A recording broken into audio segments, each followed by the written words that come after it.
Mesdames et messieurs, bonjour et bienvenue à cette session de la revue de presse du jeudi 22 janvier 2026. L'actualité nationale de ce jour est dominée par la nomination du nouveau Premier ministre. Fraternité Matin nous informe que le président Ouattara opte pour la continuité en reconduisant Robert Begré-Mombé. Et pour le patriote, avec cette reconduction de Robert Begré-Mombé à la tête du gouvernement, Ouattara choisit le pragmatisme. Le mandat dresse le parcours impressionnant du Premier ministre Robert Begré-Mombé qui incarne l'humilité, la loyauté et l'efficacité. Le journal rapporte également la reconnaissance envers le chef de l'État. L'expression nous apprend qu'après sa nomination, Begré-Mombé annonce les couleurs. Mon engagement au travail demeure total, a-t-il déclaré. Le nouveau réveil se tourne déjà vers l'avenir immédiat. Le pays retient son souffle en attendant la formation du gouvernement Mombé 2 prévu sous 72 heures.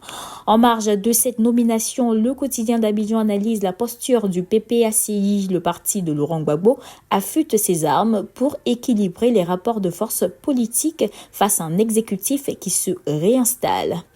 Et puis sur le terrain sportif, l'heure est au bilan après la désillusion des éléphants à la CAN. Yaya Touré, figure emblématique du football ivoirien, sort de sa réserve dans les colonnes de la presse spécialisée. L'ancien capitaine pointe avec lucidité les lacunes techniques et mentales de la sélection nationale, appelant à une profonde remise en question.